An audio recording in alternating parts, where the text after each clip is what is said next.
तो नमस्ते जी। आज का हम लोगों का समय चौथा दिन है। अभी तक आप वीडियो नहीं देखे हुए हैं तो जाकर इस वीडियो को देखने के बाद 1 2 3 सारा का सारा वीडियो देख लीजिए। ये सारा का सारा इम्पोर्टेंट सारा क्वेश्चन सीधे परीक्षा में लड़ेगा। सारा का सारा क्वेश्चन लड़ेगा। यहाँ पर जो पढ़ाई हो रहा है इसका पीडीएफ में मिलेगा बिल्कुल फ्री में। आप लोग आप लोगों के लिए फ्री कर दिया गया है। तो बशर्ते इस पर कॉल कर लीजिएगा। इसी पर कॉल क्लास खत्म होने के बाद कॉल करके ये सारा पीडीएफ ले लीजिएगा। सीधे परीक्षा में हिट करेगा। Important question VVI. तो वीडियो पूरा अंत तक देखिएगा और लाइक करके बैठ जाइए। अभी अभी लाइक करिए, अभी अभी लाइक करिए और शेयर करिए। यदि वीडियो अच्छा लगता है तो एक सुंदर सा कमेंट कर दीजिएगा। तो चलिए आइए बढ़ते हैं हम क्वेश्चन की ओर। सारा का सारा इम्पोर्टेंट है, ध्यान से। तो चलिए आइए अब देखिए पहल का क्वेश्चन इम्पोर्टेंट। पर्यावरण मित्र बनाने के लिए आप अपनी आदतों में कौन सी परिवर्तन ला सकते हैं? पर्यावरण को मित्र बनाने के लिए, माने पर्यावरण को ठीक करने के लिए आप अपने में कौन आदत लाएंगे? आप अपने में आदत कौन लाएंगे? मान लीजिए क्रिकेट के कप्तान बनने के लिए आप अपने में कौन आदत लाना चाहते हैं? तो हमें इस तरह शॉट मारना पड़ेगा, इस तरह शॉट मारना पड़ेगा, इस तरह मारेंगे तब न भाई। ये सब आदत डालेंगे तब न कप्तान बनेंगे।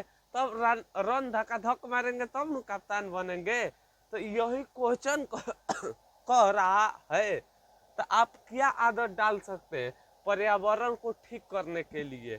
तो आइए इनके बारे में लिखते हैं और सीधे परीक्षा में हिट करेगा।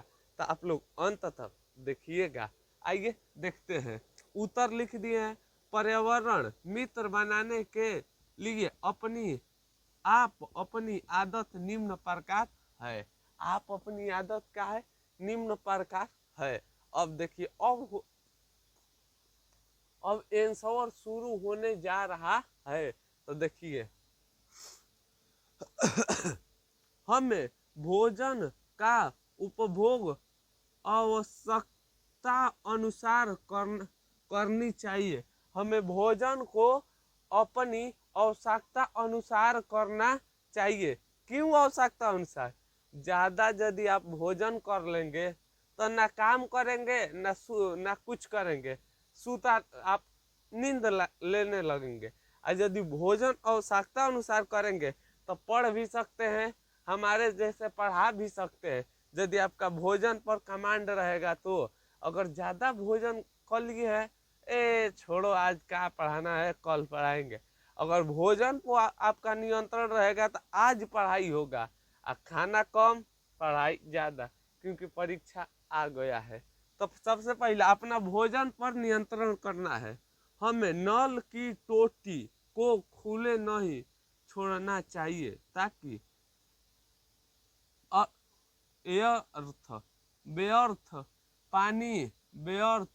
व्यर्थ पानी ना बहे। हमें अपनी नल को पानी को खुले नहीं छोड़ना चाहिए। मान लीजिए आज अपनी नल को पानी के खुला छोड़ देते हैं। कितना लोग देखे हैं पानी पीकर वो ढक्कनवा को टोटी कहा जाता है उसे खुला ही छोड़ देते हैं। इससे क्या होगा? हम लोगों का पानी जियान होगा। धीरे धीरे पानी खत्म हो जाएगा। एक समय ऐसा आएगा दांत चियार कर मर जाएंगे, पानी नहीं मिलेगा। तो इसीलिए जो अभी फ्री का मिल रहा है तो उसे महत्व दीजिए, कदर करिए। ये ना तो अभी उसे मजाक मत रहिए, ना तो एक समय में वही बन जाता है कीमती। तो चलिए बताइए, आप अपनी नल को टोटी पर ध्यान दीजिएगा, छोड़िए मत। चालू कर पानी पीकर बंद कर दीजिए। और लोगों को भी आप लोग उजागर करने का प्रयास करें। हम वीडियो ले आपको उजागर कर रहे हैं, आप किसी और को कैसे होगा? तो इस वीडियो को शेयर करना पड़ेगा। आप यदि किसी को भला करेगा भाई तो आपको कोई भला करेगा। तो आप इस वीडियो को किसी और के पास शेयर करें। हम आपको आपके लिए बना रहे हैं, आप किसी और के पास शेयर करें। जो कमजोर छात्र है उसके पास इस वीडियो को भेजें। तो ये हो गया हम लोगों का पहला सॉरी खांसी है। तो ये हो गया हम लोगों का पहला क्वेश्चन। अब आइए दूसरा का क्वेश्चन। दूसरा का क्वेश्चन मोस्ट इंपोर्टेंट, आप लोग खाली वीडियो अंत तक देखते चलिए।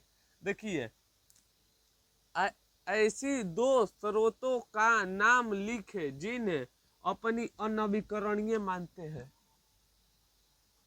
ऐसी दो स्रोत का नाम लिखना है, चाहे ऐसी दो वस्तु के नाम लिखना है जिन्हें आप नवीकरणीय मानते हैं। नवीकरणीय क्या है, अनवीकरणीय क्या है, एक नंबर में पूछेगा।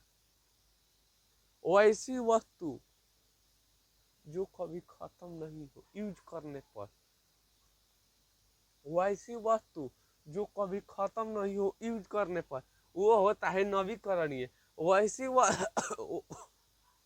वस्तु जो यूज करने पर खत्म हो जाए वो क्या होता है, अनवीकरणीय। जैसे कोयला, कोयला एक बार यूज कर लीजिएगा तो बार बार जलाइएगा तो क्या बताइए, जलेगा नहीं, तो वो क्या हो जाएगा, अनवीकरणीय। अब बताइए, एक गिलास पानी है, पानी पी लीजिएगा तो वो खत्म नहीं हो जाएगा, तो जल क्या है, अनवीकरणीय। फिर से भोजन क्या है, अनवीकरणीय। तो नवीकरणीय क्या है, हवा। हवा कभी खत्म होगा, सूर्य भगवान के प्रकाश कभी खत्म होगा।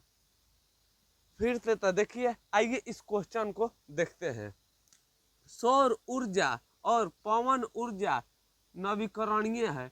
सौर ऊर्जा सूरज भगवान के प्रकाश, और पवन ऊर्जा हवा। हवा, सौर ऊर्जा और पवन ऊर्जा ये क्या है, नवीकरणीय है। एक नंबर में पूछेगा इनमें से कौन अनवीकरणीय चाहे नवीकरणीय। अच्छा, इस तरह पूछेगा नवीकरणीय और अनवीकरणीय में अंतर स्पष्ट कर, तो आप लोग कर दीजिएगा। नवीकरणीय है क्योंकि इनकी क्षमता असीमित है एवं ये प्राकृतिक प्रक्रियाओं द्वारा निरंतर बनती रहती है। ये प्राकृतिक द्वारा निरंतर बनती रहती है। जैसे जितने पेड़ लगाइएगा उतने हवा तेज चलेगा, ठंडी ठंडी बहेगा। तो ये प्रकृति पर निर्भर करता है। तो चलिए बताइए पहला और दूसरा क्वेश्चन कैसा लगा। अब हम बढ़ने वाले हैं तीसरा और चौथा क्वेश्चन की ओर। आज पूरा इम्पोर्टेंट क्वेश्चन दे रहा हूँ जो सीधे एग्जाम में लड़ेगा। तो चलिए बढ़ते हैं तीसरा और चौथा क्वेश्चन की ओर। तो चलिए आ चुके हैं तीसरा और चौथा मोस्ट इम्पोर्टेंट। तीसरा भी और चौथा भी दोनों क्वेश्चन आज का अंतिम सवाल और इम्पोर्टेंट। इस क्वेश्चन के बढ़ने से पहले लाइक हो जाइए और सब्सक्राइब कीजिए और शेयर हो जाइए, क्योंकि बहुत मेहनत लगा इस क्वेश्चन को ढूंढ कर लाया गया है। Important question, very very important. VVI विज्ञान में इस साल आएगा, जब हम पढ़ेंगे क्वेश्चन तब भी बुझा जाएगा VVI है। एक क्वेश्चन बुझा जाता है VVI है। तो इसे देखिए पूरा अंत तक समझिए, क्योंकि लिखना है आपको, समझाना है हमको। तो चलिए आइए देखते हैं, और इस नंबर को नोट कर लीजिएगा। इस नंबर को जब नोट करते हैं तो आपको ये सारा का सारा फोटो खींचकर आपके मोबाइल में भेज दिया जाएगा। तो चलिए आइए देखते हैं क्वेश्चन की ओर। मनुष्यों में ऑक्सीजन तथा कार्बन डाइऑक्साइड डाइऑक्साइड का परिवहन कैसे होता है। मनुष्यों में कार्बन डाइऑक्साइड का परिवहन कैसे होता है, माने कैसे जाता है। आइए इसके बारे में हम लोग जानते हैं। जो सांस लेता है ये लेते हैं कैसे जाता है, तो आइए देखते हैं। देखिए सबसे पहले आप इसे मान लीजिए 1 नंबर, इसे मान लीजिए 2 नंबर। इसे पहले उतारिएगा तब इसे उतारिएगा। ऑक्सीजन वहन, श्वसन रंजक हीमोग्लोबिन जो लाल रक्त कोशिका में होती है। एक क्वेश्चन यही से 1 नंबर का बन गया। किसके कारण से रक्त लाल होता है? किसके कारण से रक्त लाल दिखाई देता है चाहे होता है? तो हीमोग्लोबिन के कारण ही रक्त हमें लाल दिखाई देता है। समझ में आ गया? अब आइए, कोशिकाओं में होता है, फेफड़े में पहुंची हुई वायु में से ऑक्सीजन लेता है। जो फेफड़ा में ऑक्सीजन पहुंचता है नो, उसी में से लेता है। फेफड़ा में से ऑक्सीजन पहुंची हुई लेता है और वो ऑक्सीजन को उन ऊतकों तक ले जाता है जहां ऑक्सीजन की कमी होती है। लाल रक्त कोशिकाएं में होती है फेफड़े में। देखिए, फेफड़ा से ऑक्सीजन लेता है। मान लीजिए यहाँ पर फेफड़ा है, तो कहता है भैया हमें फेफड़ा दीजिए। फेफड़ा में से क्या करता है? ऑक्सीजन लाता है।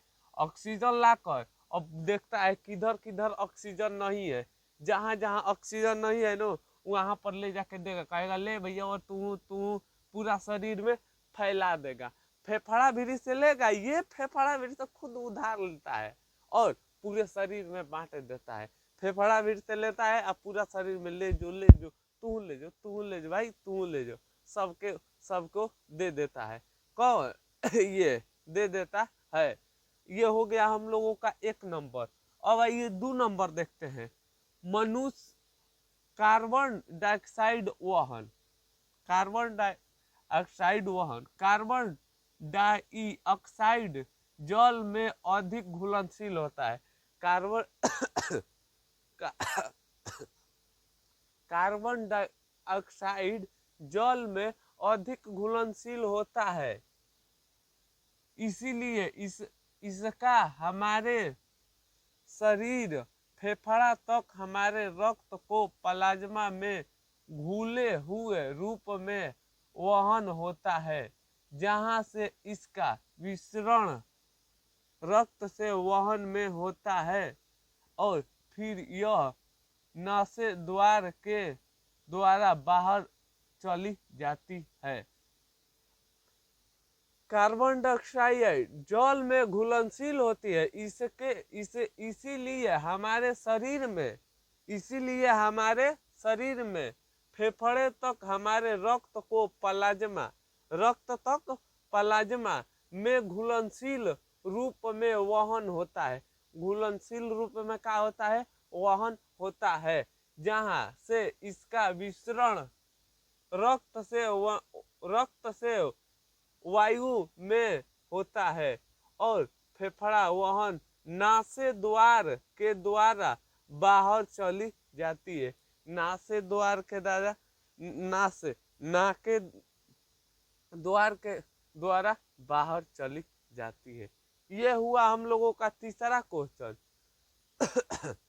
चौथा क्वेश्चन भी मोस्ट इम्पोर्टेंट है।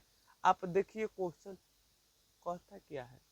क्वेश्चन जब देखकर पता चल जाता है इस क्वेश्चन में ओजन है कि नहीं।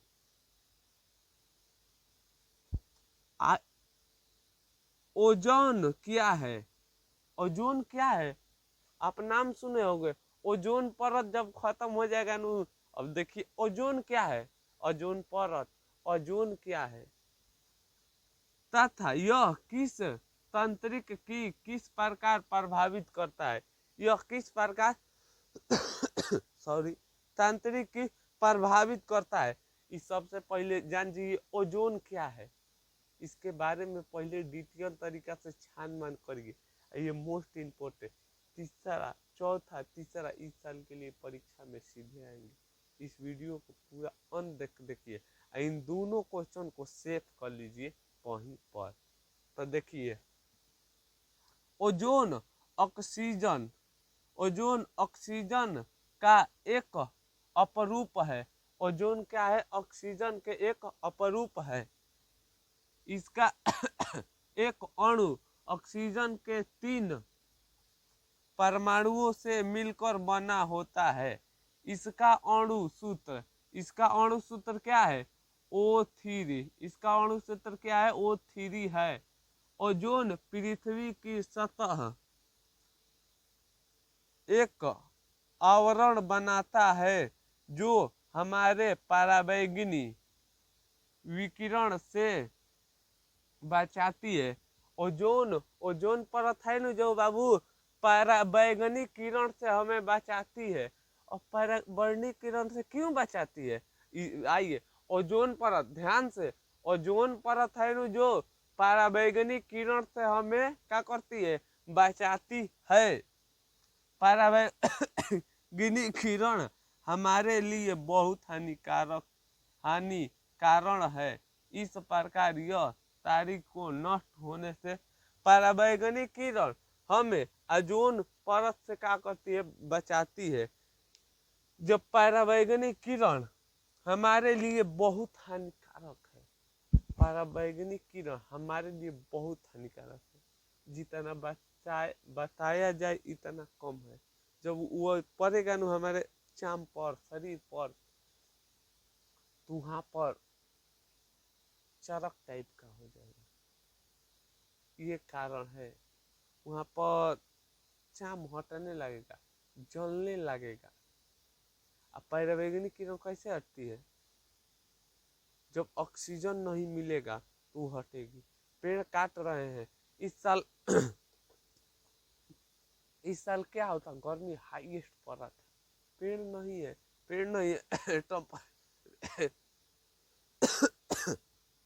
टेम्परेचर बढ़ रहा है। इसलिए हम कह रहे हैं पेड़ के काटिए मत, लगाइए, अन्यथा ना तो मरना पड़ेगा। तो आइए, तीसरा और चौथा क्वेश्चन हो गया आज का VVI सवाल। तो इस नंबर को नोट कर लीजिए। जो जो हम क्वेश्चन लाएंगे इसी पर हम डालते हैं PDF के रूप में, चाहे परीक्षा से रिलेटिव खबर। तो आप लोग इसे नोट कर लीजिए। तो चलिए मिलते हैं अगला वीडियो के साथ। जय हिंद दोस्तों, हंसते रहिए, मुस्कुराते रहिए।